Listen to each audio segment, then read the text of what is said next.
So let's see. 3, 2, 1. Okay. Hopefully the sound will be better this go to dashboard. Yeah. And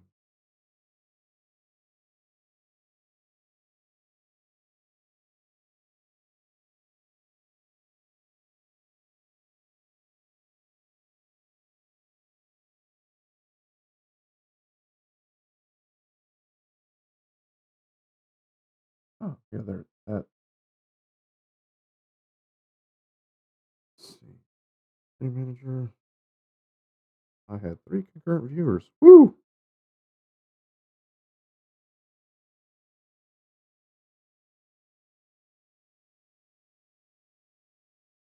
Hello, hello, hello. Hello, hello, hello. So it's been a hot minute and I've been deep in the bowels of DaVinci Resolve working on audio problems. uh, for my VODs. I am going to update the VODs as soon as I get done. But like, streaming isn't my job. Uh, it's just something I do to learn programs, which is obvious considering the quality of the streaming that I do. So, uh, my homies, I was going to run, but they have family stuff, so no running for me today. But what I do have is I found something from a content that was advertised by a content creator that I follow. The content creator is Jenny D. She's a D&D content creator. She got discovered because of her cosplays, and she blew up. But she oftentimes, because she's very, I would say she's very advertiser friendly. Honestly, if I see something where there's a like, I don't know, um, if there's a like Doctor Destructo event or an Illuminati event, my jaw will be on the floor. Um, Knock on wood, as it were. But she advertised a thing called the Obvious Mimic, which seems to be specifically created for people like me because it combines D&D and choose your own adventure books. And I thought that was really cute. And I looked at it and I was just like, hey, I'll give it a go. And basically, if this works out well, because also they have it for duets. Now, to explain what, if you don't know what choose your own adventure books or D&D, first of all, if you don't know what D&D is, why are you watching me? Like, seriously, how did you get here if you don't know what D&D is? I would like to know. Um, but so what choose your own adventure books were basically like visual novels before they had the technology for visual novels to work. You had a little book and you were going through. If you if you jump over the pit, turn to page 37. If you try to turn and fight the zombie, turn to page 15, and you go through things like that. They basically combined that in D&D so that literally the target market was, hey, forever DMs. Um, this will give you a chance to do various things, and also if you want to have like couple a couple of individuals and do duet D&D where not one of you is the DM. And I'm just like, why are you directly calling me out? Because like literally the only way that I get to play on the other side of the chair is if my brother, who is also a DM, runs. So basically it's just two DMs constantly changing which seat that they're in. It's just um so like I was going to give this a shot and see if it's cool, and um, also use this as an excuse to work better on trying to figure out, watch more audio tutorials and learn how to be better. Um, so, with that said, let's go with I'm going to be doing the Wolves of Langston. I made a, it's tier 1 through 4 level. Uh, so I was going to use a build because I never have gotten to ever play a warlock. So I was like, okay, I'll play a 3rd level hexblade warlock. And then I saw we recommend level 2, and I'm like, poop. So I'm just going to add as a DM. I'm just going to educate certain encounters on the fly, probably just by adding like a monster or two or something. Really haven't looked through the book, but with that, let's go. Click.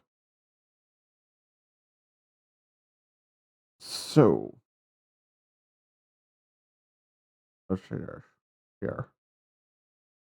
Um, is Adobe open? Yeah, Adobe is open. So also, I found the music that is playing is from the Wolves of Langston. This is the background music, and they have battle music that comes with the adventure too.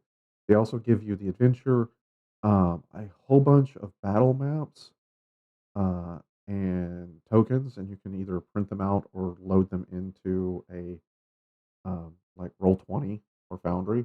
I was like, this is really nice for like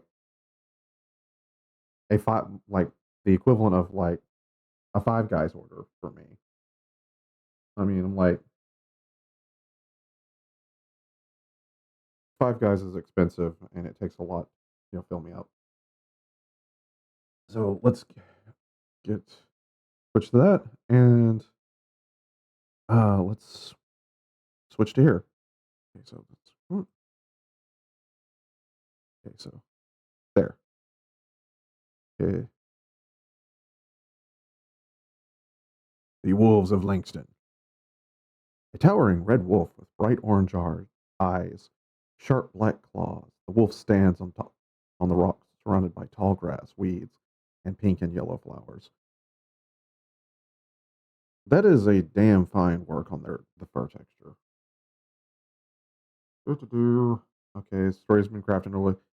Okay, what you'll need. I'm 3rd level. I'll just add a monster. Set of dice. This book. Optional encounter materials. You can get the solo adventure stuff. How to play.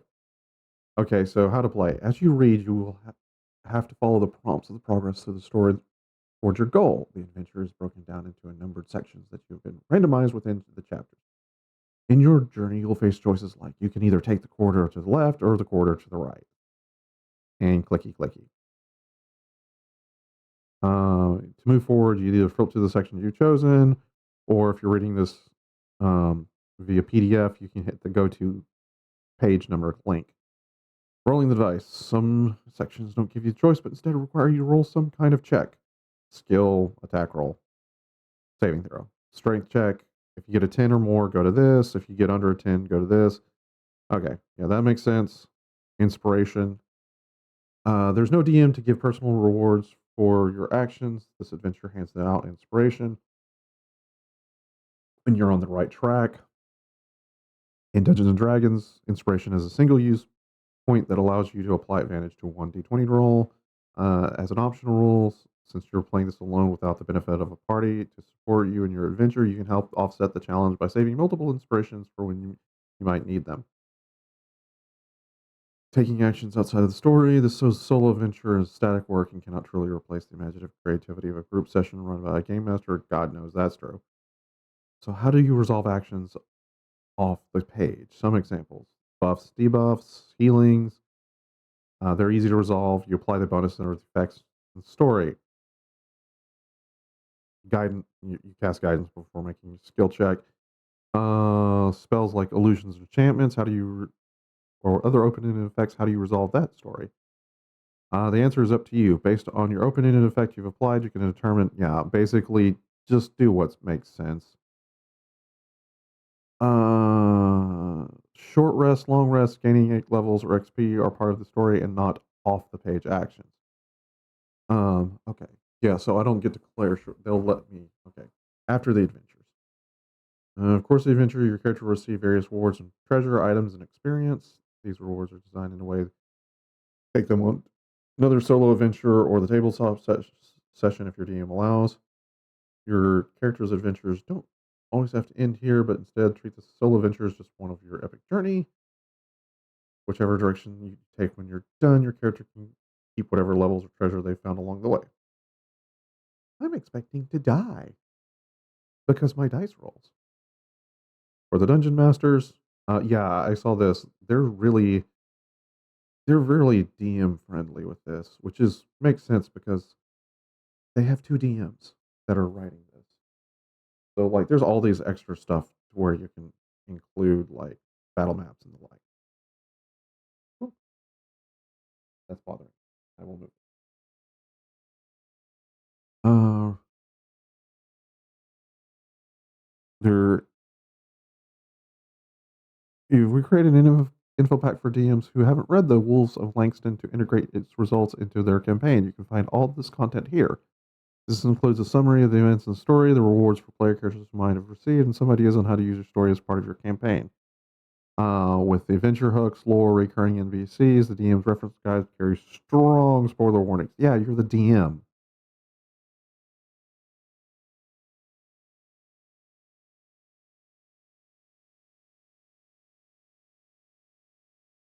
Okay. After a long day on the road, you crest a hill. Chapter 1. The adventure begins. Blah, blah, blah. After a long day on the road, you crest a hill and see the lights of the town. According to the maps and the helpful locals you've consulted, this must be Langston. The last blush of sunset still colors the sky to the west. Lamplight is already visible in the gate and in the streets. In the dim twilight, you can clearly see that the dirt road you've been on traveling transitions to cobblestone, and the simple stone ring wall a simple stone wall rings the town.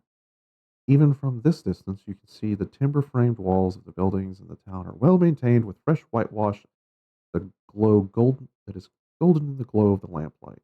It's a beautiful little town, a prosperous trading hub nestled amongst fertile farmland and an old growth forest that you've spent the last few days traversing. Stars are just starting to emerge as the lone howl of a wolf splits the silence off somewhere in the woods. A chorus of responding owls take up the call, some uncomfortably close, and getting closer. I am level 3, and by myself. You pick up your pace to put more distance between you and the wilderness in the hopes of a soft bed, a hot meal, and some work for your enterprising adventurer. A town as prosperous as Langston looks like a place to do good, earn coin, and achieve glory. Maybe all three at once, as long as you aren't eaten by wolves between here and there. Do. So, like, this is the map of Langston. So you have like the farms up here, Langston. We're coming in from this side. Roll a wisdom perception check. If you get 10 or more, go to thing 23. If you get less than 10, go to 11. So the I made a Hexblade Warlock. I just this is a Shattercar elf with a perception bonus of +2 because I am proficient. Let's see what I get. I got a 5 on the die. With my +2, that's a 7. So I failed to get 10 or more. So I'm going to go to 11. You continue down the road, a growing sense of dread in the pit of your stomach. Looking around you, you see nothing in the trees or in the undergrowth on either side of the road, even though you feel like you should. You stop walking, pausing to listen to the dark woods around you. Why did I do that? Without the sound of your footsteps, you can now hear the low rumbling growl and excited panting coming from around you. All around you. A large but scruffy wolf pads into the road in front of you, moonlight shining in its gray fur. Half a dozen more of the beasts step into view, sizing you up. You are surrounded by a pack of hungry wolves. Your odds aren't good, but at least you can go down fighting. Go to 33. Well, this was quick. You square up to defend yourself as a pack of hungry wolves start to circle. Yeah, I draw my hex blade. Looking for an opening to attack, there's at least 10 of them, and something tells you there are more waiting in the darkness of the trees. When it looks like an early into your adventuring career, no crap. But you're determined to not give up without a fight. You're just about to unleash your attack and go down fighting when you hear a bellow from behind you on the road. You turn around and see a bald dwarf dressed rough spun clothes and animal hides pointing at you from the top of the rise of the road, or maybe past you. This sounds like a dwarven druid. Okay, scroll up. Moonlight shines off the. We're getting flashbanged by his bald head. His face is lit by small balls of fire dancing in the air over the outstretched palms. Oh no, you don't, he yells.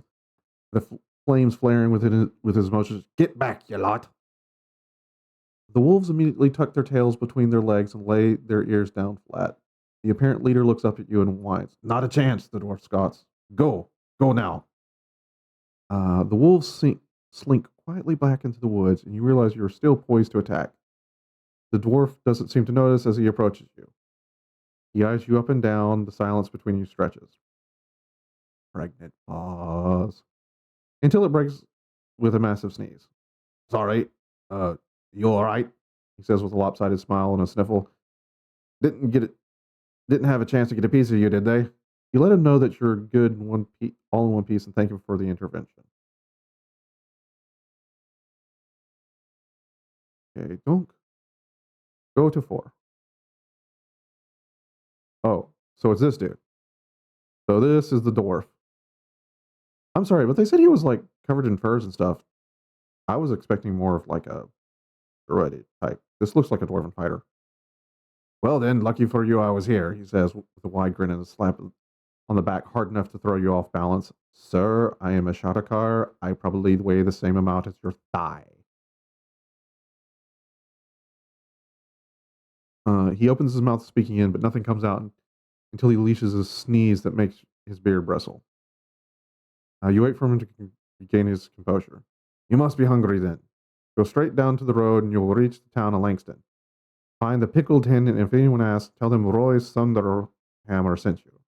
You stammer out a thank you despite the adrenaline coursing you. Think nothing of it. I'm on the way there myself. Funeral, you see. Doing my druidic. I was right, he's a druid. Druid is circle of all life and that. He guffs as if he told a joke. But before you do that, I'm going to have a bit of chat with these naughty little pups. They should know better. Okay, Okay. Before you have a chance to respond, the dwarf lopes towards the woods and surprisingly graceful gait given stalking build. Between the darkness and another night on the road or a hot meal and soft mattress, it's hardly even a decision to head towards the lights of Langston. Go to 1. Yeah, he's probably going to tell the wolves, like, don't attack people. They're bad. I'm stringy. Go to 1. Where is 1? Oh. 1. Your hopes for a meal and friendly conversation are dashed with what you find in the marketplace. More specifically, you're disappointed with what you don't find. Great. He sent me to a place that doesn't have the food up. It's empty, filled only with a mournful hush. The street vendors are all closed. The windows are shuttered.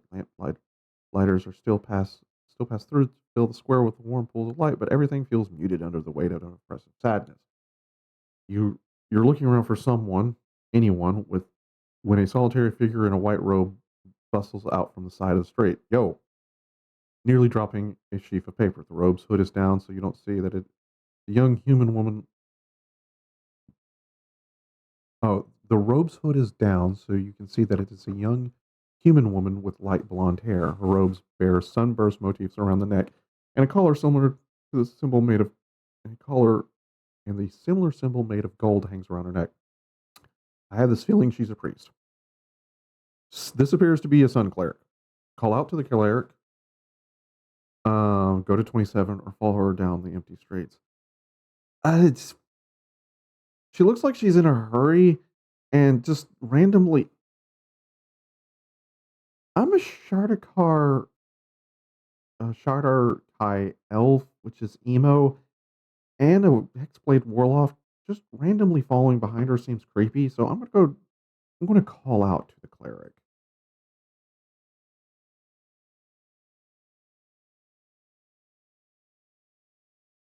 Donk. The cleric jolts and turns, and you see a moment of fear in her hand reflexively snaps to her holy symbol.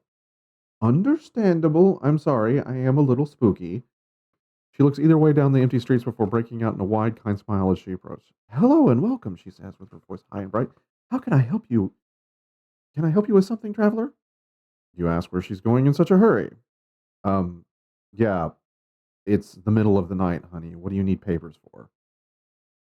I'm on my way to perform a young woman's last rites. Oh, this is awkward. Uh, she says with a kind smile still fixed on her lips. Such a sad day.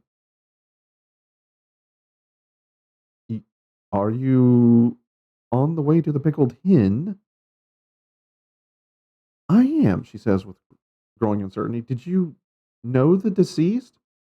No, but Roy said I should go to the pickled hen. Ah, of course, she says with a sigh. Truly a good dwarf, Roy. The funeral will be starting soon, and I must be on my way, but I can show you the way if you'd like.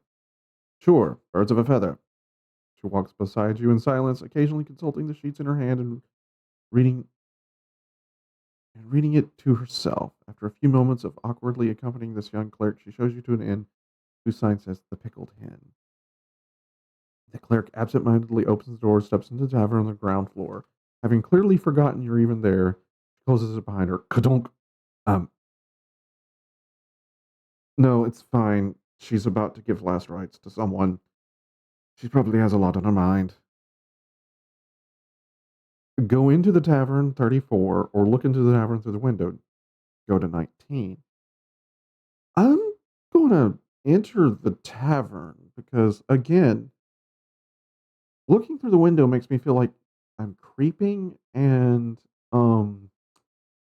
this is a funeral. 34. The tavern is nearly full capacity of townspeople milling about, speaking quietly to one another. Excuse me. Pardon me. Pardon me. Excuse me. The hum lacks the boisterous outbursts of laughter or shouts that you normally associate with the taverns with this crowded, and the answer quickly becomes apparently why. Yeah, I'm walking into a funeral. At one, it's a wake. At one end of the common room, there's a closed casket on the table amidst what looks like hundreds of flowered arrangements. A musician is strumming a lyre in the sad tune at the corner. As you are looking around, an older man is arguing with a huge half-orc woman with an impressive collection of battle scars and a suit tailored in typical nobleman style. Well, I can see where certain members of the community suddenly found their mommy. He reeks of ale and spirits, and his face sags in habitual sadness, but his eyes glitter with both tears and an unexpected rage. I don't know you, he slurs, stabbing a blunt finger in the air between you. Was it you? Did you do this? What else have you done? Uh, a lot. I've done many things. I'm a warlock. A few heads nearby turn as he throws his hands up into a fighting stance and starts bobbing unsteadily. The half orc crosses her arms and watches the both of you carefully. You're in a funeral in a strange town, so violence is not an option. You can try to persuade him to leave you alone, 41, or intimidate him into backing down, go to 20. Let's see. Um,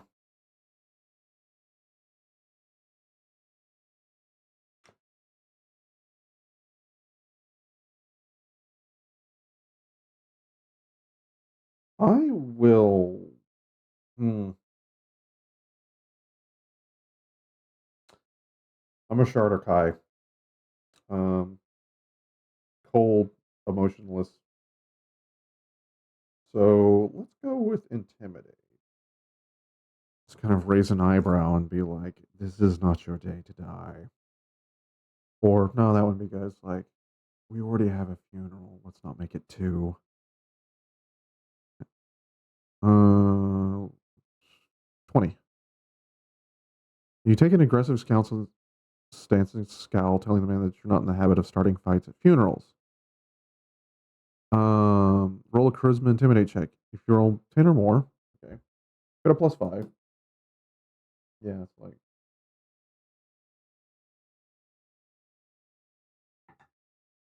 I got a 13 on the die, so that's 18. Yeah, I succeeded on a roll. Uh,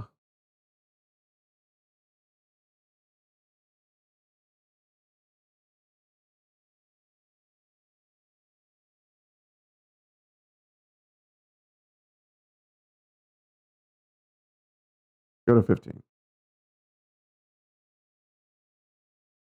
He backs down, staring daggers at you, but leaves you alone. I glare in my emo elfness.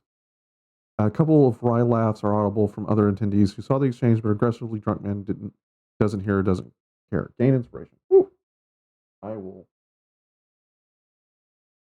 You are one inspiration.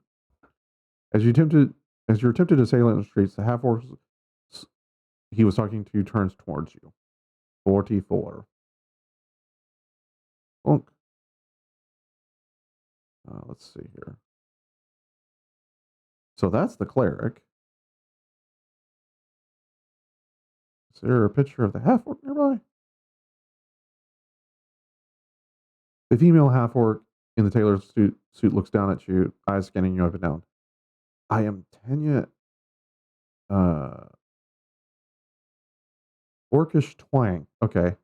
I'm Tanya Anthram, Mayor Langston, she says with a nod, her common heavily accent with a guttural Orcish twang. I might have use for you. Please stay for the funeral. I'll speak with you after. That's awfully presumptuous of you to just tell me what to do. You try to reply, but she's already walking away. Okay, yeah, she just says, F it and balls. It's like, let's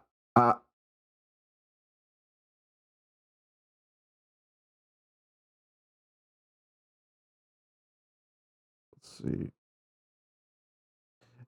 So the funeral begins. I'm going to just kind of sit in the back and be quiet because I don't know any of these people.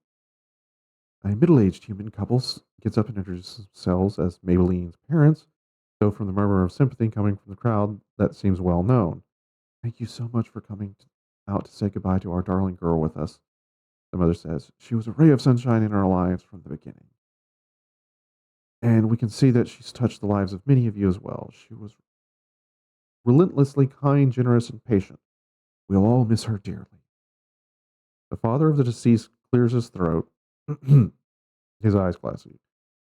We're also very grateful for the people of Langston. You made our daughter's life a joy, and you're making her loss more bearable. But we will not be seeing you for some time. A murmur runs through the crowd, but he holds up his hand for quiet. Every brick and blade of grass in this town reminds us of what we've lost. I mean, it makes sense. Every time we see your kind faces, we will only see the torn and broken body of our treasured daughter. Torn and broken body. So this is a closed casket wake. So we will leave and trust our capable mayor to bring the killer to justice. Oh. It's because of the black emo clothes, isn't it? We will keep our peace at home where we feel the closest to our daughter's memories, but we will pray you bring the killer to swift justice. As he speaks, heads of the crowd turn to the mayor, who nods to the citizenry. When you turn your attention to the grieving parents, father's cheeks are wet with tears, but his teeth are gritted in mute rage. Laying a gentle hand on her husband's arm, the deceased mother speaks up. We are not the only ones who have suffered a loss, she says in a cracking voice. We had Maybelline for her whole life. The love of her life was cheated out of the rest of it.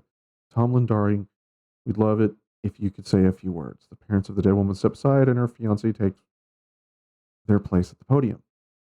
Okay, go to 32. I'm just kind of sitting here quietly sipping my ale and chewing on whatever food I can get a hold of at the wake.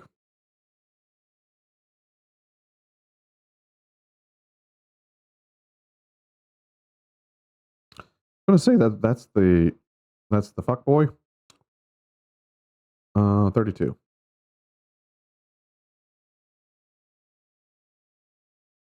Yep, that's the fuck boy. The man identified as Tomlin is dressed simply, and he clutches a bunch of flowers tightly in his hand. Looks like he's got a potion, but that's just me. Takes a moment looking over the crowd, visibly holding back tears. Thank you so much for coming today, he says with a sigh. We've gathered to remember the beautiful shining light that was to be my bride to be. Before growing to love her, I never thought I was the marrying kind. Now it seems more like fate than a choice. Does that mean the wolf is back on the prowl? Whispers one man near to a friend. Lock up your sisters and daughters. And wives, the friend replies with a snigger. Both are shushed by women who seem to be their wives. Both. Yeah, I'm going to glare at them. Like, he may be an F boy, but come on. Others nearby in the crowd look at the pair that would be comedians with glares and mouthed insults. My darling wife to be was a simple soul, he says. Her favorite flowers were daisies. She liked the color of lavender. Anything made of silk was the height of sophistication. I mean, there's nothing wrong with that. Despite Tomlin's grief, the two men are still whispering lewdly and sniggering. The women seated behind the would-be comedians glare at them and exchange exasperated looks on one another. Obviously, oblivious to what is happening in front of you, Tomlin closes his eyes to collect himself with a sigh before continuing.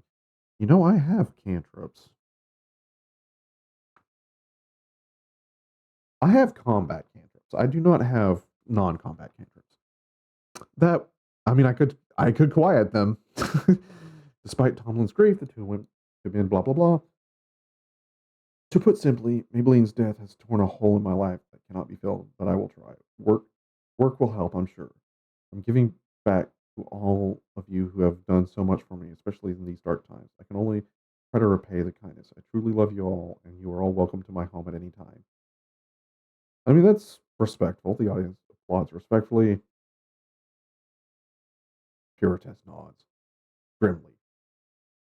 The audience applauds respectfully and murmurs condolences. Right away, however, something seems odd about the situation. In- Insight or investigation? Yeah, I'm going to try to do insight because investigation is intelligence based, and I'm not very intelligent. And also, I'm just trying to read the room, which I can't do. So I need to go to 46. 46. People are behaving oddly, but you're not quite sure what's odd about them. Roll a wisdom, get 10 or more. I might use the insight if I blow it. Yeah, I'll burn you. That got me a 5. If you get less than 10, go to 18. Um, Burning it got me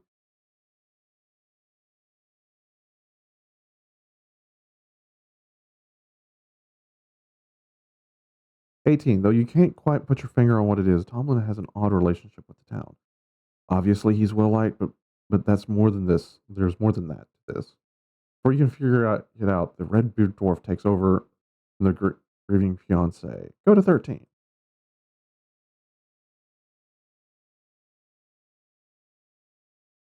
The dwarf is dressed in hides and homespun cloth. It's Roy. Uh, well, with his hair and beard seems struggling to break free from the leather cords he uses to style them. He's clean now, but something about the dwarf's demeanor suggests that this is his version of dressing up. Yeah, I just met the guy.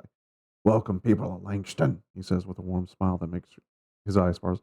As sad as I am to see Maybelline return to the earth, I want to remind Langston choose life. As all of you know, I'm grateful my circle assigned me to Langston. There's a murmur of assent as the crowd and a few raise glasses. What's the alternative to choosing life? Do they just like is or are these people that upset?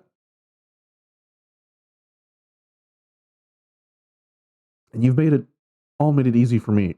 You've respected the forest and its inhabitants. In return, they've been happy to act as both spiritual counsel and guiding hand for the forces of nature around you. I join you in the grieving loss of your wonderful member of this community, and I hope you will join me in welcoming her back into the cycle of life. He mutters a spell, and his hands begin to radiate a faint green glow, but it's interrupted by a sneezing. Is he doing reincarnation?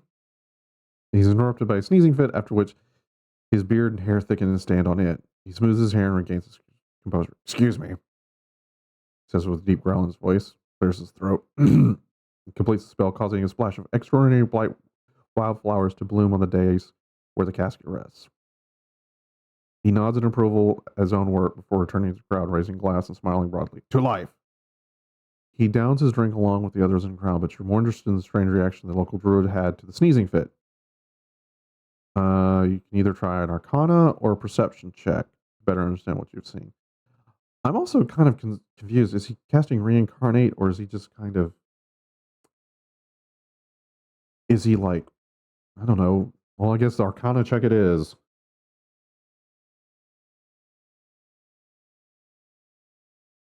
Uh, Actually, no. Yeah, arcana it is. Um, yeah, it. I kind of think it's funny that my initial assessment is that the shapeshifting druid has a fur allergy. 38.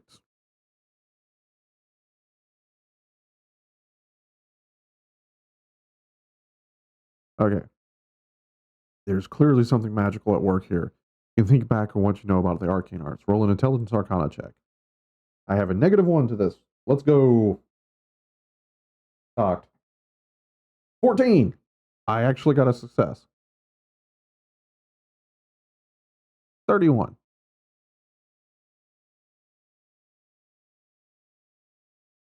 Gain inspiration. Whoa. You remember that druids are able to transform into animals, which could explain the druid's moments of bushy hair and growling voice. But it's odd that it'd be an involuntary response, however. He had the uncontrolled change when he was sneezing, so a magical disease, perhaps? The next speaker is approached. Oh, no. So we have someone who's been torn apart, and we have a druid that's having problems with their shapeshifting ability. Oh no. The next speaker is approaching in the front of the crowd, a smallish human woman with white robe embroidered with sun motifs that you recognize from earlier.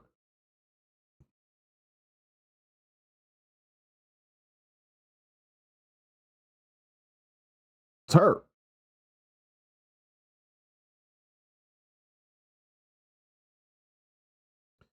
Though she's been meekly standing behind the speakers, the young sun cleric seems a different person behind the podium. Yeah, she's got her game face on. She speaks clearer and stands up straighter. She seems possessed of a confidence you didn't see from the same sweet but a little scattered young woman you met along the pickled hen. Most of you of the town know me, but I see some unfamiliar faces, she says. Hey, obviously me, the one that's darkness is, literally clinging to. I am Selene, a member of the Radiant Order and custodian of Langston Eastern Temple. May the light guide you. Several people reflexively respond, and you. Oh, they're Catholic. Then they make a salutation with their right hand touching their heart and moving it in an arc overhead, reminding you of the sun rising and setting overhead. Giving the cleric's youth, it's obvious her order has a long history in this town. Yeah, they're Catholic. Though we are in the dark shadows cast by our loss, the sun will shine forever on Madeline as her presence is a bright shining light to all of us. I did not know Maybelline well in life, but it is clear that she has touched the lives of everyone here in this room. You don't get out much, do you, cleric? She looks directly at Tomlin and smiles kindly, and my heart goes out to you, especially Tomlin. Please do not try to seduce the cleric, Tomlin. Know that my door is always open to you. And then she leads the service in a hymn and introduces as coming in a hymn she introduces as coming from the oh, that's an interesting choice. Rathakanar Book of Funerary Rites. It seems that no one in the audience knows it, but she sings anyways in a high, sweet voice, and the crowd labors to keep up with her. As we guard the light with you and drive the shadows away, the radiant sword of your heart the evil darkness slays. Though you're gone from our sight, in our hearts of hearts remain. Rest well in the light of the sun and the shield of our faith sustain. Though the cleric appears to be earnest and sincere, the difference between the woman you met outside and the one standing before you now is stark. You may opt to roll either a religion check or an insight check. I do not have religion. I'm going to just try to read her because it's like, She's pre-gaming. She did a little pre-gaming before the funeral, and that's why she changed. Let's go 43. The cleric's role as a spiritual leader clashes with the shy demeanor she displayed earlier. She should consider what may actually be motivating her. Roll wisdom insight check. If you get 10 or more, I got a 12 on the die. So insight, I got a 12. Go to 45.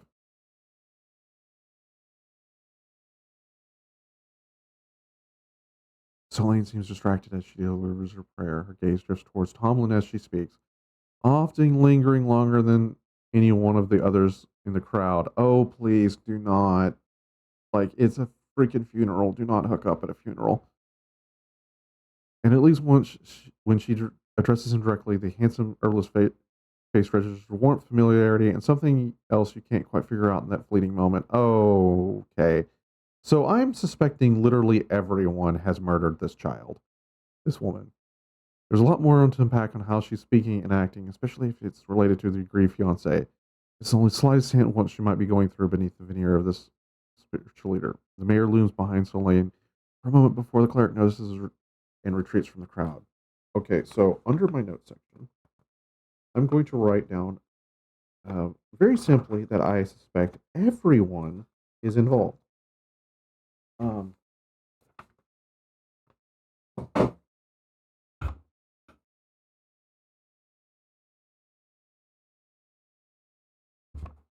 where did my pencil go? All right. So, oh, there it is. So, Solane,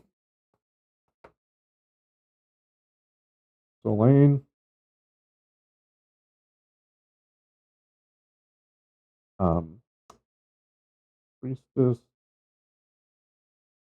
horny. Not. I don't think the parents know. Ex or fiance, F boy, and druid allergy murder.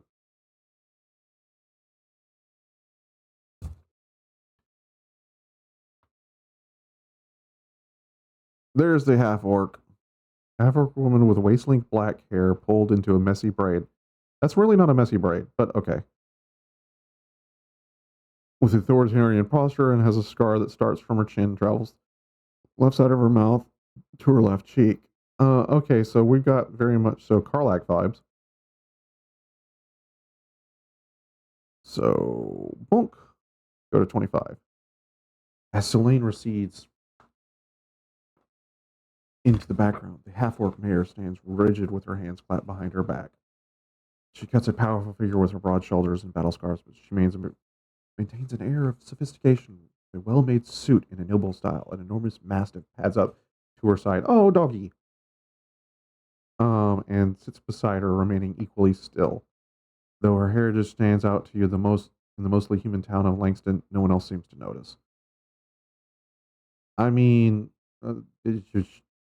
she's got that Karlak energy, and she's got a dog. She gets a pass. Sit, Buttercup. Okay.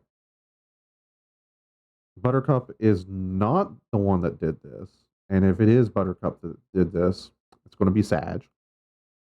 She says to the dog in a heavy accent, massively seats itself at her side. The mayor returns to the attention of the crowd of attendees.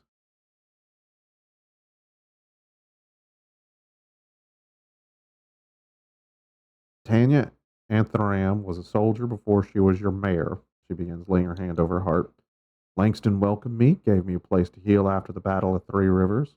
There I fought to defend the people from the barbarian hordes, and I will protect the people of Langston. She looks out into the crowd, moving her eyes as the rest of her remains perfectly still. Her huge dog, Buttercup, we stand Buttercup, could be a statue for all it moves. There is a killer out there in the darkness. She says as her eyes locks on you. Moi? I am in the light. We do not know what it is, but it took one of the citizens under my protection. We will find whatever took this life and end the threat. This is my promise to you." A ripple of soft applause and angry muttering sweeps through the crowd. The dog's head tracks both sounds for a moment before glancing at the mayor to return to its vigil. Yeah, that is a mastiff. It's like, is everything cool? Okay, it's cool. She returns to address the family of the deceased. "I'm so sorry for your loss," she says, and then steps away from the casket and starts making her way through the crowd towards you. Be slightly subtle, okay? Just be slightly subtle. She makes her way to where you're standing. You can either make a history check or an animal handling check.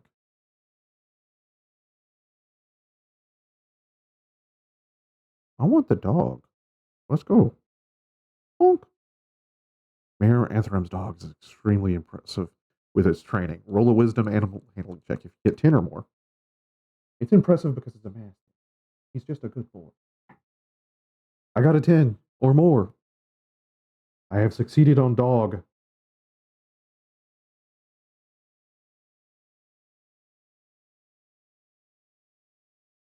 Bonk. The Mastiff currently on the mayor's heels is an immaculately trained military attack dog. In other words, the dog is a trained killer. He is the best boy. He's remarkably well trained, but in all likelihood has killed before. Whether or not it will kill depends on whether or not it needs to or is commanded to. Okay, so now you've got me questioning Buttercup. I don't like this. I don't like this adventure. You got me questioning the dog.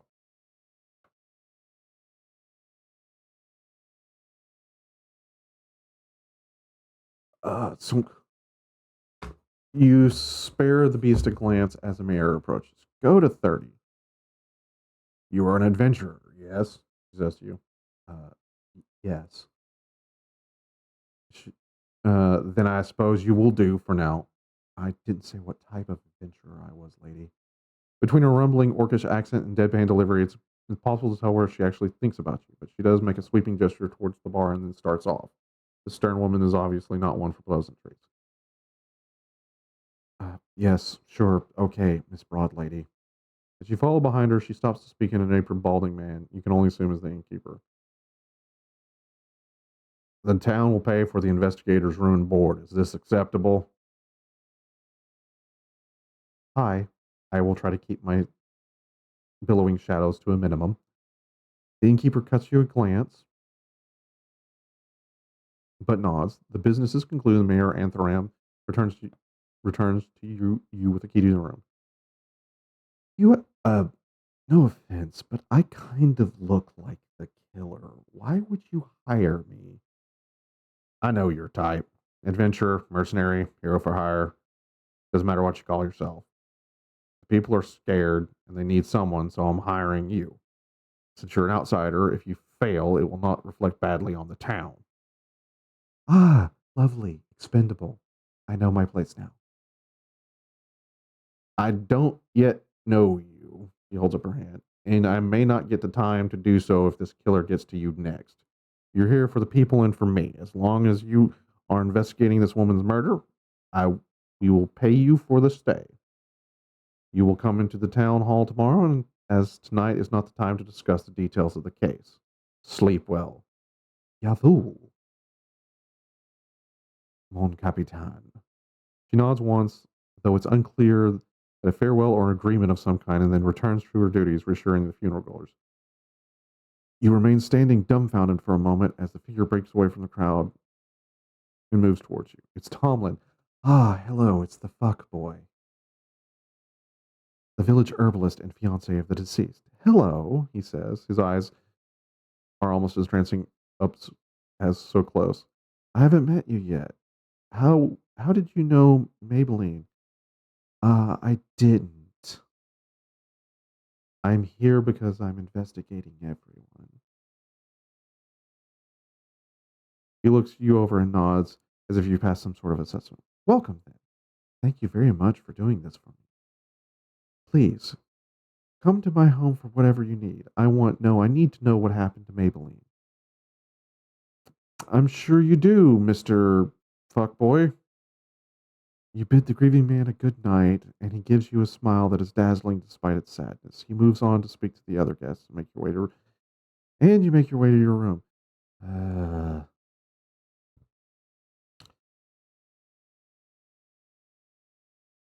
I feel like I was hit on by a man who might have killed his fiance to fuck a priestess. Get the benefits of a long rest. What? I wasn't really suffering, but okay, everything's reset. You wake up in the soft bed and hot breakfast cooling outside your door. This is much better living than camping by the road, so it's probably time to meet your benefactor. The inn's common room is a bustle of activity as quiet townspeople load flowers from the funeral into the wagon in front of the inn. The body of the deceased is already gone. Yeah, he must have done something like a decompose instead of like a reincarnate. After weaving your way through the workers, you find yourself outside where passers-by are deliberately ignoring the wagon load of blossoms. With the help of a few locals on the street, you make your way down the town hall. Yeah, that would be kind of awkward. It's like, oh, that's pretty. Yeah, we get those flowers every time someone dies. Oh, trauma.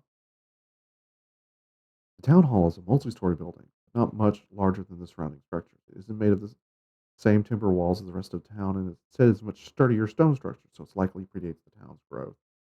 Yeah, it was probably one of the first. The town, the door stands open, and an aide greets you when you arrive. Hello. He shows you the mayor in a large but he shows you to the mayor in a large but simply appointed office in the back of the building. The room is dominated by a large, dark stained wood desk where Mayor Anthoram is working with a quill and ink pot.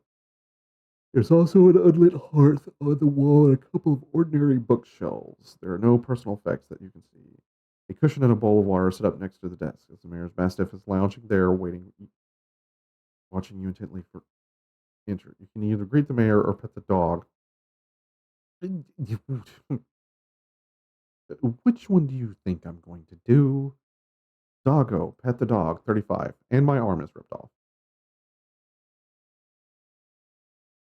Dog growls, moving its considerable cheeks out of the way to bare its teeth. Mira reckons that if you liked your hand attached, it'd be wise to remove it from the dog's reach. You believe her and the dog as you pull your.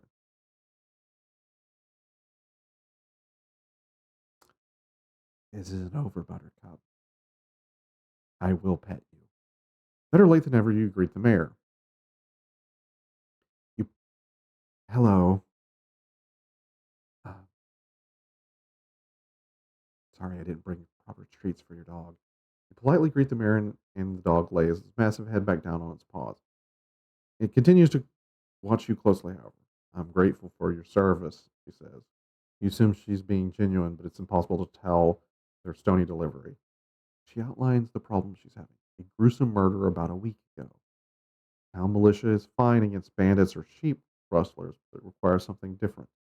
The poor girl was mangled by a wild beast, but she was found within the town. Besides, Roy keeps the woods free of monsters and supernatural hazards. And besides, you're an outsider and therefore expendable. It's the mayor's role to protect the town, not every drifter that wanders in. The town will pay you 320 pieces of gold to eliminate the threat. The fee is non negotiable. It's fine. And Mayor Anthram gives you the prestige it would be bad for you all to try. 320 gold at this level is nice. Yes, I'm going to go to 48 and accept the job. That is perfectly acceptable. Where is 48? Excellent, she says in a gravelly tone that you can only assume she means she's pleased. Let us begin. Speak to Maybelline's fiance. He's an herbalist who lives in the western edge of town where he tends his garden and makes medicines for the town folks. Thank you. I will go talk to the fuck boy. I have also made an arrangement with our general store. You may go resupply anytime you need to do so. It does not have as many goods as the big city, but it will likely have whatever you need. Much at a discount. Here's an advance to make whatever purchase you may need. Add 20 gold to your inventory. That is very good because I have crap for gold.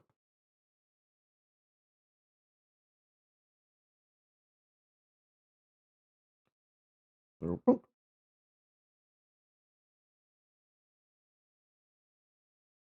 let's go with 30. Uh, th- Thank you. Go to see Tomlin, the town's herbalist, and Maybelline's fiance, the general store. Anytime you're within the town of Langston, you may visit the general store. To visit the general store, make note of your starting section and turn to the back of the book section named labeled General Store. You can then follow prompts to make the transactions.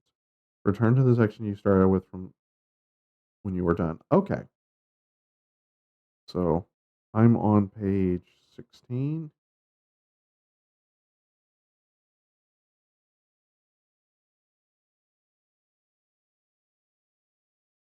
General Store.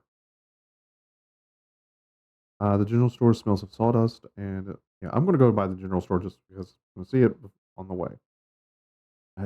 General store smells of sawdust and always well lit, well loved oil lamps. Decades of neglected dusting means the windows are so thick with sediment it's possible to tell what time of day it is outside. The proprietor greets you with a warm smile and offers to help you whatever you need. He reminds you that potions are especially good value here at Langston thanks to Tomlin's herb. Potion of healing, tools, arrows, rations. Yeah, I will buy 2 weeks rations. So that will be 3.57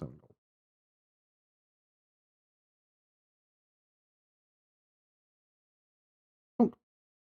And now go back to page 16. Now, after I slap my coinage uh, on the general stores, general stores like table, pick up 7 days worth of ramen, and go. This morning, afternoon, Langston seems to be back to normal. Townspeople bustle about their daily lives, working, shopping, eating, and gossiping.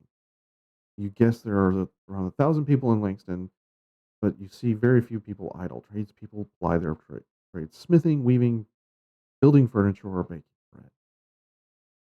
But laughter is just a little too spaced out. Sounds of hammers and hoofbeats seem just a little too loud. The air is charged with fear and grief, even though the light of day. Someone was literally torn apart and left in a pile in the middle of the city. It makes sense. You pass the wagon laden with flowers, and the funeral once again looking forlorn from the funeral once again looking forlorn along the street. You find yourself in a strange town with substantial payday on the other end of a murder investigation. The victim is a young woman who was apparently torn apart by a wild beast, but within the confines of the town. Your first lead is the dead woman's fiance, but that's it. It looks like you have your work cut out for you. Hey, adventurer, a man calls out behind you. Same man who challenged you to a fight the night before carrying a bundle of staves. We've got our eyes on you. Don't think we don't. A few others nearby shake their heads. One local shouts, "You and one will shoot you an embarrassed look." Yes, you would definitely have your work cut out for you. If you have detect magic through a spell or ability, go to 91. If not, go to 84. I do not have. No, just 84 it is.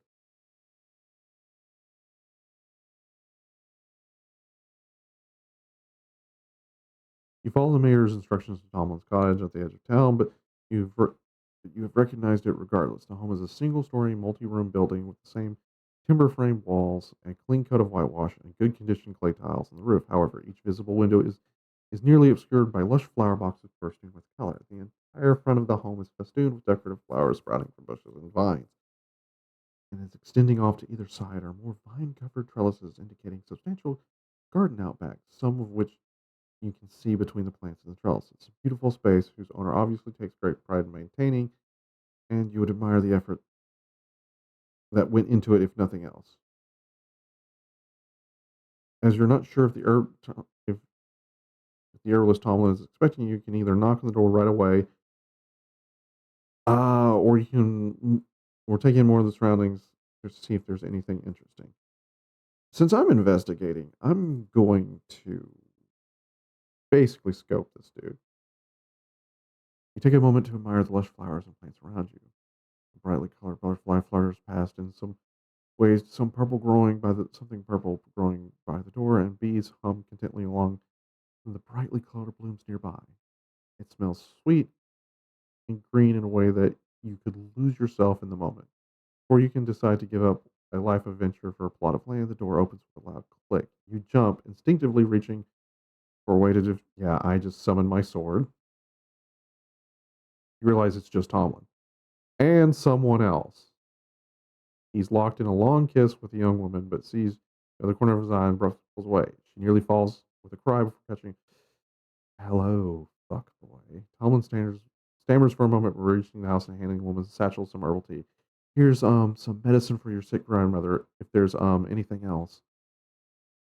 The woman has now noticed you as well and blushes. No, thank you. I'll give this to my sick grandmother. Hmm. Yes, that's what we're calling it. Sick grandmother now. Was she even cold before you were fucking someone else? She grips her satchel tightly in her fingers, excuses herself. Tomlin offers you a sheepish smile and a half shrug.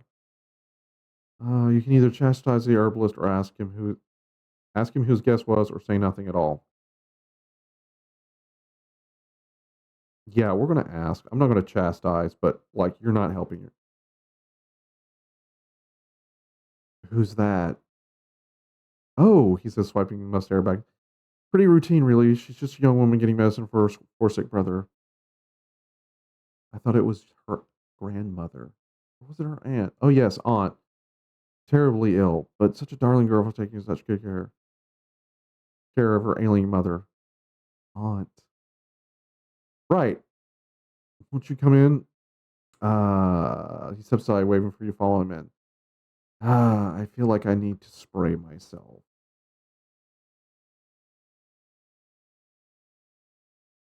Looking embarrassed, but not able to resist glancing after his guest, Tomlin closes the door behind you. Uh, just because he's cheating doesn't necessarily mean that he's able to rip a person apart. Herbalist cottage is a right of sensory experience. Fresh flowers sit in the vases and lie in bunches of various surfaces. More flowers, herbs, and roots hang from special drying racks and ceiling beams. Apparently, he cast Riz via plants. The windows are all hung with vibrant purple flowers in the early stages of drying out. They're evenly spaced with small bunches of daisies tied with purple ribbons, so it's difficult for you to tell if they're medicinal or decorative, but it looks like a bit of Maybelline's influence on the space. The odors come in waves, some medicinal, some astringents, others floral, herbal, and fruity. It's intense but not unpleasant. The hearth coals are banked low, but some decoction bubbles away in the cauldron. A more sophisticated filtering system rests on the workbench, slowly dripping the bright orange liquid into a vial. Tom reaches for a kettle and just starts banging away over a burner. Clearly, he'd started water for a tea with the expectation of a different companion.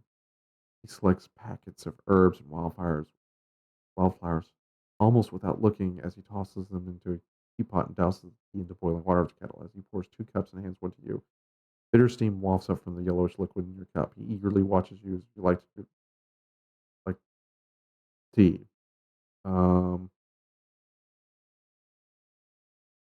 you may drink the tea, politely refuse the tea, or assess the tea for safety. I'm just going to say no.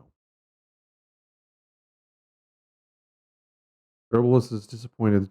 No, I'm not drinking tea. I'm here to investigate the murder of your fiance.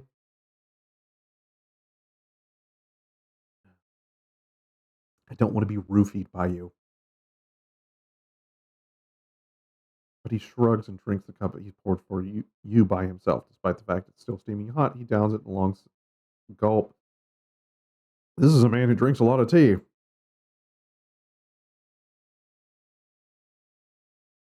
So I guess you're here to ask about Maybelline. No, I'm here to talk to you about your Lord and Savior pizza. Yes. Tomlin asks. The herbalist sighs and sips his tea. Pain springs into his handsome features. He looks past you in the middle distance. Oh, God. Maybelline and I have known each other forever, of course. She was the queen of the marketplace and has been since she was a child, I'm told. Even when running her family's vegetable cart, she still kept everyone organized and mediated the conflicts. I'm the town's primary medical authority. That's one way of calling what you do. Primary gynecologist for the mundane medicine, at least. Royal and Selene helps when divine intervention comes necessary, but still, I know everybody anyway. Yes, you do. A slow, sad smile spreads across his face, and then sometime around 3 months ago, something just clicked. We danced at the tavern in a bawdy song, kissed in the moonlight, and planned to wed within a month. We were just perfect for each other. This dude falls in love like I trip over things. And then the tears start. I'm sorry. Thank you for being here to help find whatever or whoever did this to her so no one else will have to feel this kind of pain. You have a weird way of showing your grief. It's no wonder her parents are holding up themselves in the farm, refusing to talk to anyone. Maybelline was bright and shining star who will dearly miss. What do you want to know?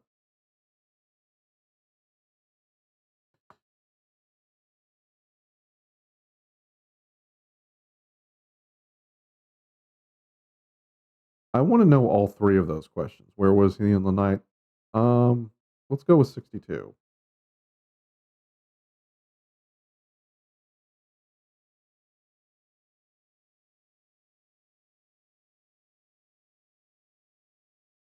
62.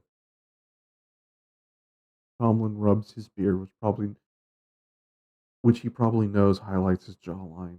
Nothing strange except maybe the wolves have been more vocal than usual. They've always been wolves around, but they seem louder and closer over the last month or two. Have the wolves ever been a threat before?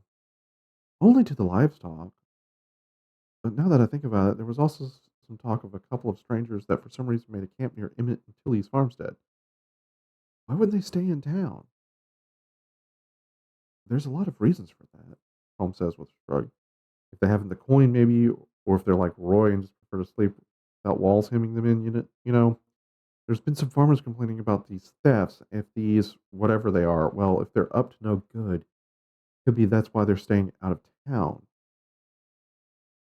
Could they have done this? So, strangers, let's see.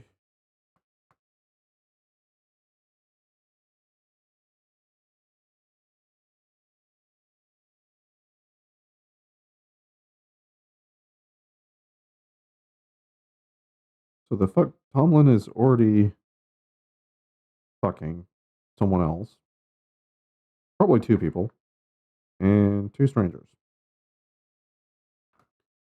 And he also tried to roofie me. The herber's voice tightens as he makes the realization. His eyes flash with anger, but you're assure him, yeah, no, sorry there, Romeo. Let someone who actually fights deal with this. You can continue questioning Tomlin if there's still some questions. Yes, all three of them. Um, you can ask him where he was at the night of Mabel's death, or ask him if she had any enemies.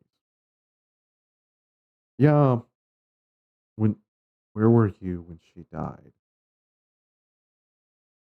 When you asked Tomlin where she was, I was with friends, female friends. Oh no, not that kind of friend. I was having a drink at the tavern. Got a little out of hand.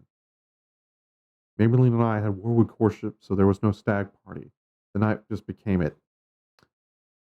Do you have any witnesses that can confirm this?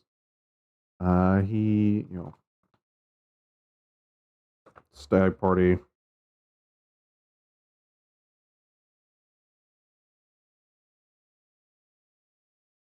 Uh, he gives a dozen names. I'm gonna go with an insight check. Um,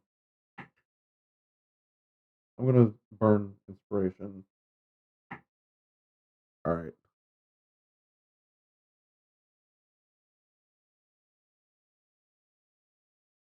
Okay.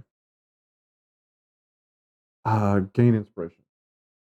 So, uh, so yeah, Tomlin isn't lying, but he is leaving something out.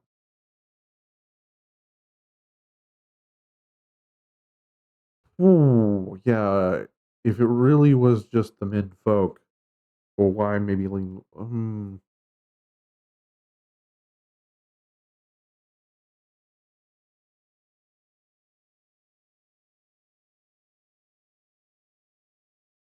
I'm gonna go. Yeah, I think he's. I'm gonna go with. Was it really just the you and the boys? Well, mostly the men. At some point, Selene was passing through in a way to speak to someone. She looked a little haggard, but she was her cheery self. She stopped over for a quick hello before rushing on her way. Is that what you call that now? A quick hello? How do you know that she's her cheery self there, bud? Well, he shrugs, but with more relief to himself than some strong emotional uncertainty. We were lovers before her pilgrimage, but while she was gone, maybe Lean and I fell in love. Okay, so yeah. So how did little Miss Cheery take it? Not well at first, but she came around. She even agreed to perform the wedding ceremony. Oh yeah, um, cleric lady is also now on the list. God damn it.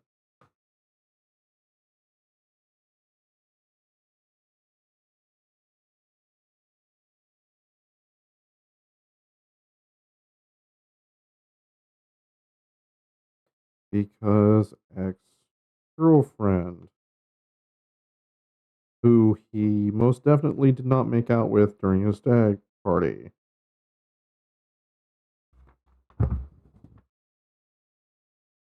Is it normal for her to do this? Her or Roy? He pours himself on. Roy was there too, actually. He left early, though, when he started sneezing and coughing a fit. Uh,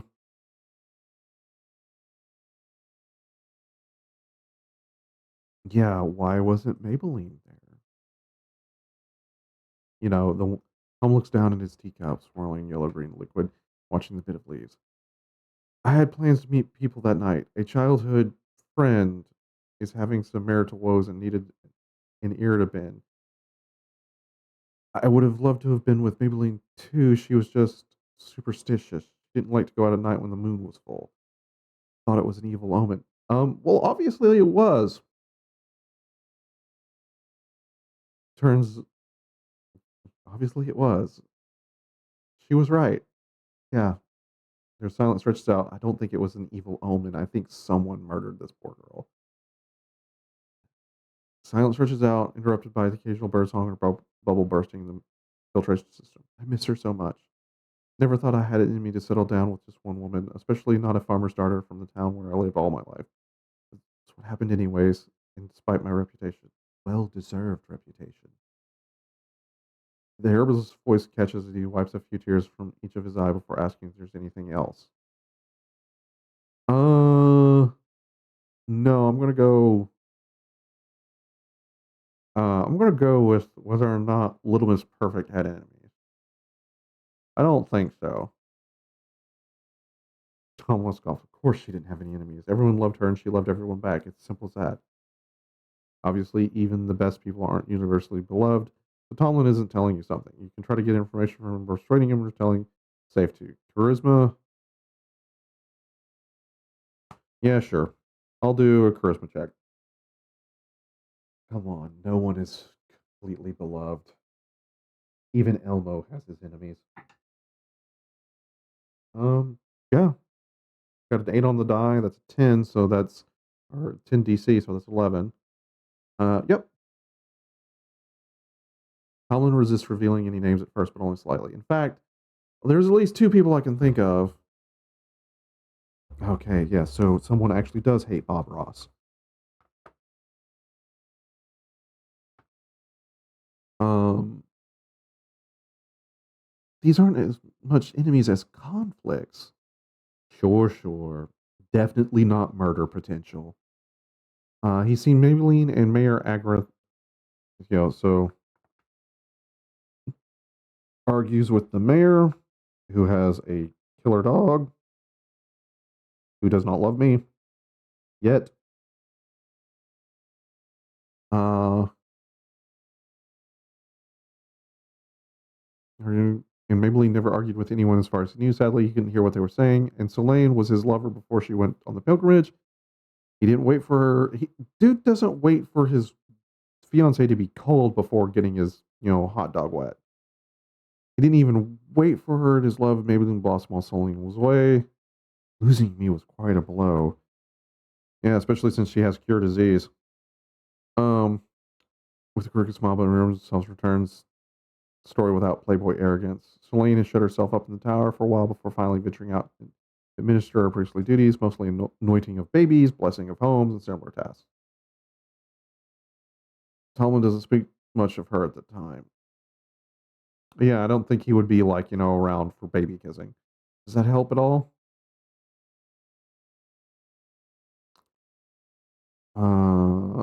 Blah, blah, blah, blah, blah. Let's see. Who else was at the event? Okay, so we're back to stag party. Yeah. No, thank you. You've said enough. You've got everyone involved. You can honk.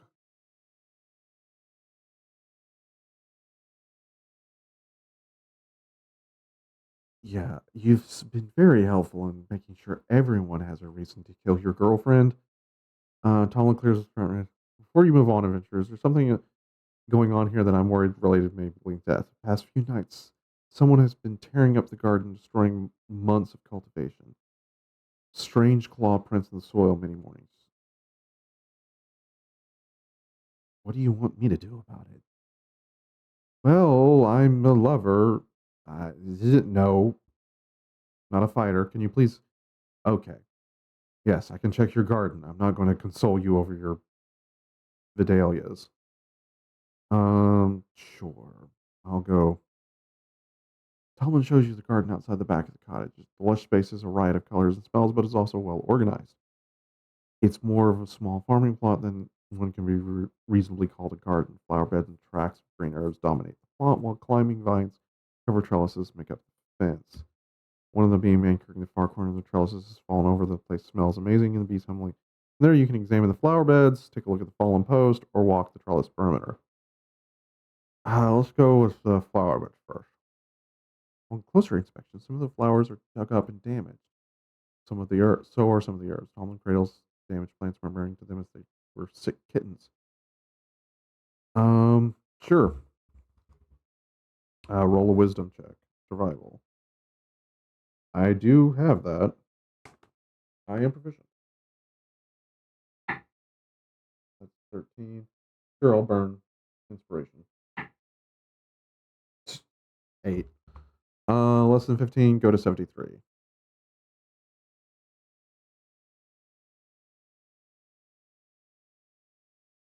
There's some minor damage to the flowers, but much Tom distress, but you can't see any clues of what caused it. Continuing exploring the garden by following the trellis around the edge of the garden or examining the fallen beam.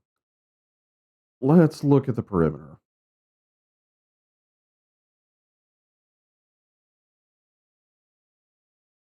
You walk around the outer edge of the garden. There's a well-worn trail here, and Tallman seems to be moving almost mechanically. The trellis is hung with climbing vines of differing varieties, some sprouting flowers and others fruits or vegetables. The trellis uses fairly tight lattice to form what's functionally a wall of vegetation around Tallman's herb garden, offering both privacy and the sense of peace and sizable plot of land. The size of plot of land Tomlin can call his own. So he's an F boy, and in town, he's a rich F boy. It's a pleasant little stroll, in fact. You can't help but wondering how many times Tomlin and Maybelline or any of the other women might have done this. Ah, I got that right. How many times, this is a well worn path for the ladies. The herbalist doesn't seem to notice the beauty, but instead checking the health of his plants, some of which appear to be worse for wear. Wisdom perception check. Yeah, sure. I got a 15. You notice two dead shrubs that appear out of place in the manicured garden. Despite being out of the wind, they start to shake and creak as soon as something's amiss. Shrubs uproot themselves and attack, which is what you'd which is about what you'd expect. Go to 64.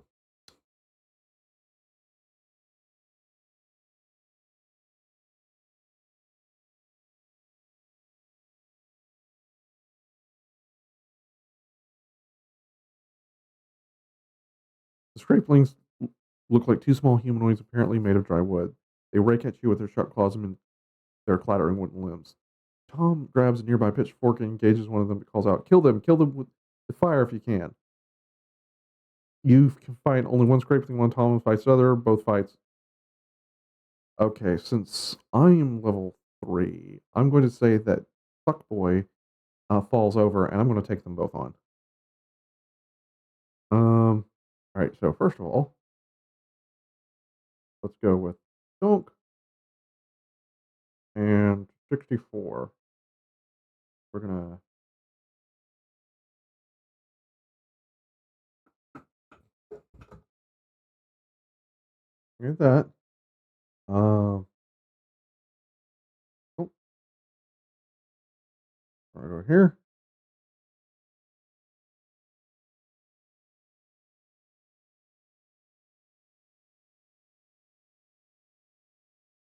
Copy. Take two for it. We're going to stick you there. And then we'll that. And we'll go over this. All right, so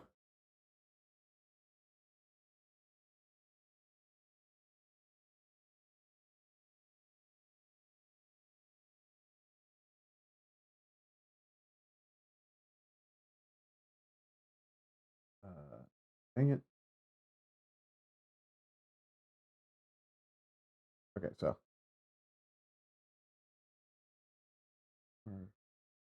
move you here. I'm going to move you here. And then we're going to do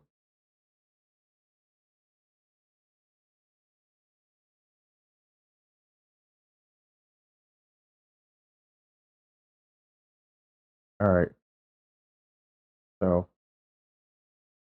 let's get this. They're AC 14.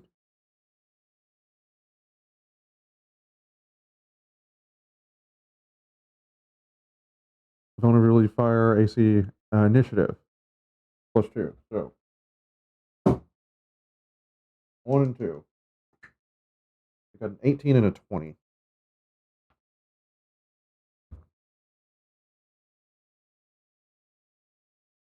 Or an 8 or 10 and a 20.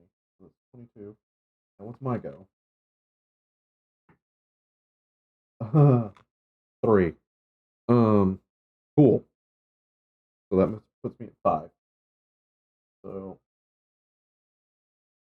we're gonna go with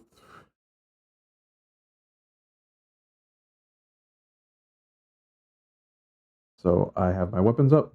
So you go here. 5, 10, 15, 20. I think that's the range. Yeah, they're 20 feet. And it can do a claw attack. So it'll do claw attack. 14 on the die. And got a +4 to hit. My AC is 19. Its claws scrape at my armor. I parry it with the weapon.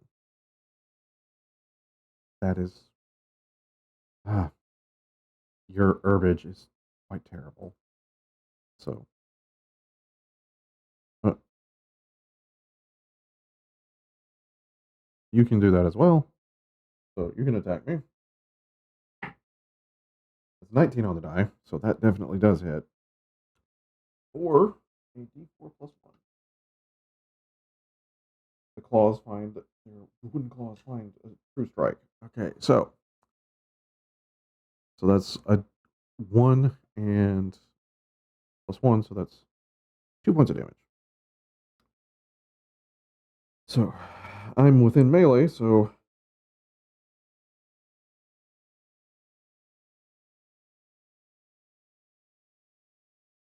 yeah, I'm going to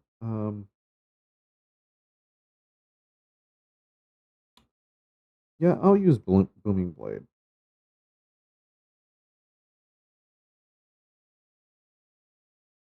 That is make my attack. That is a 19 on the die. I am two-handing it, using my weapon as an arcane focus.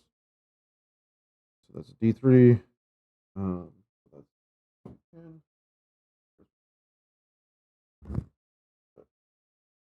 D10 plus 3 plus they move.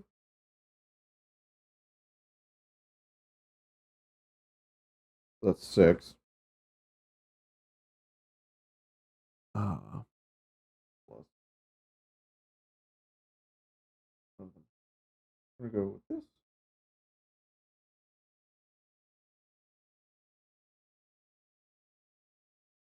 You have that. Now, um, since I can't do a disengage as an action, I'm just going to drop back.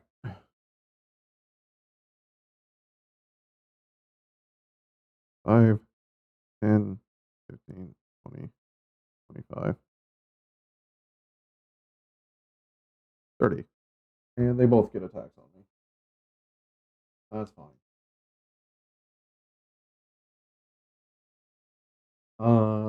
One of them does actually hit. Or a D4. I'll take it.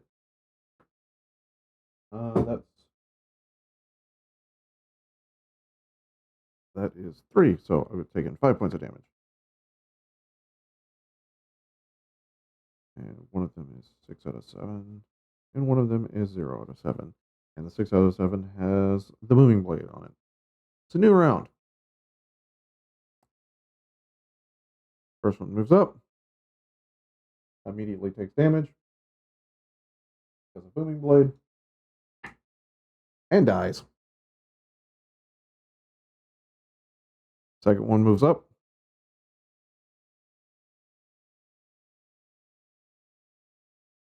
15, 20. So they can only go that far. Alright, so it is my go. And that is Eldritch Blast time.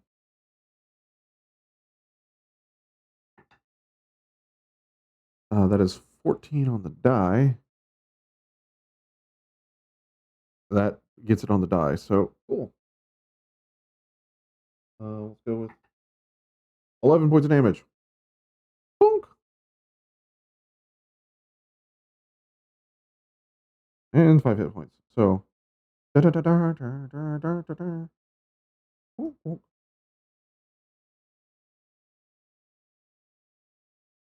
you win, go to 88. As you deal the final blow to the Scrapling, Tomlin screams with wild fury, stabs his opponent in his splinter and is broke. The rusty tines of his pitchfork are bent with the force of the blow. He brushes his hair out of his eyes and spits at the creature's, but his easy smile is back in place when he looks upon you. Well, glad that's over with, he says brightly. Souvenir. He reaches down and plucks one of the severed arms, the claw is still attached. He hands it to you. Scrapling claw to my inventory.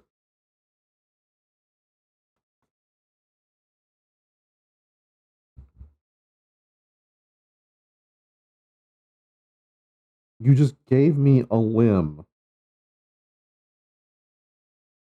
I know plant. Listen, I know plants, but not plant creatures. You should take that to speak to Royal Thunderhammer.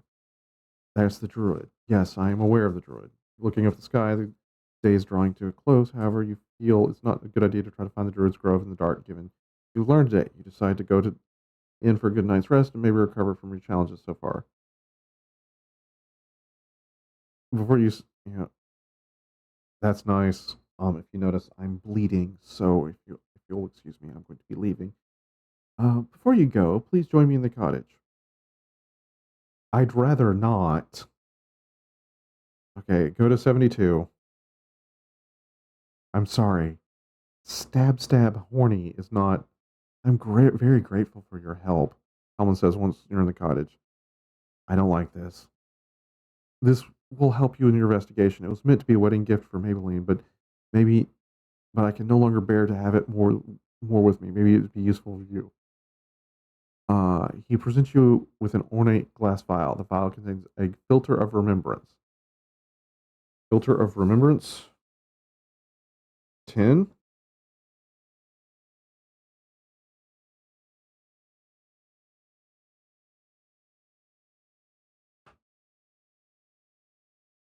And terrible person for feeling.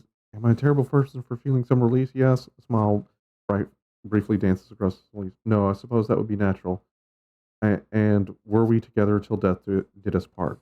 Filter of remembrance holds 10 doses of perfume whose scent inspires extremely vivid memories. When you apply this dose to yourself, you get a +1 for charisma checks for 10 minutes. If the vial contains at least 3 doses, it can be used as a grenade-like weapon. Failed saves creatures. Okay, so there's a wisdom saving throw, 1d4 rounds. Okay, so bonus to charisma or just knock or flashbanging.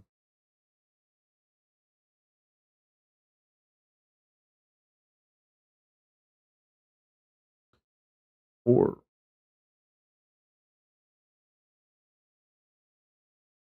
DC 8 plus the number of doses less.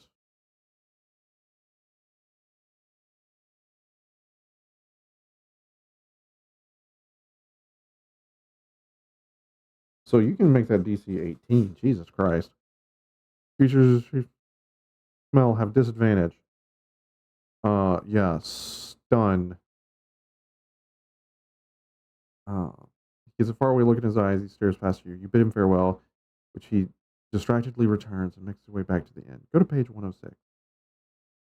Dunk. You make your way back through the town after a very eventful day. The occasional point of a whispered conversation trails in your wake. But you're left to your own thoughts as you make your way back to the inn. It's an eventful day in the life of traveling adventurer. You've been hired to flush out and eliminate an unknown killer by Mayor Anthram and her terrifying pet. You've also met with an emotionally needy and possibly unstable fiance of the victim, who is an F-boy. You then narrowly avoided becoming fertilizer in the garden at the hands of a pair of scraplings. It wasn't too hard. Uh, Once you arrive back to the inn, you get some. I'm going to have to double again the creatures. Once you arrive back in the inn, you get some rest after the sun starting to dip to the west. You can take a hot meal upstairs with you wherever you eat and ready. If tomorrow's anything like today, you will feel like you need all the rest you can get. All right, cool. I think this is a good stopping point. Go to 93.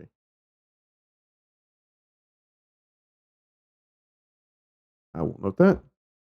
Gain the benefits of a short rest.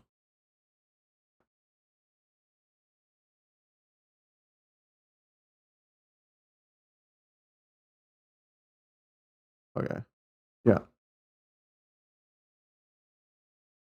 I think with that, that's a good stopping point. Neutral. Dunk. What I'll do.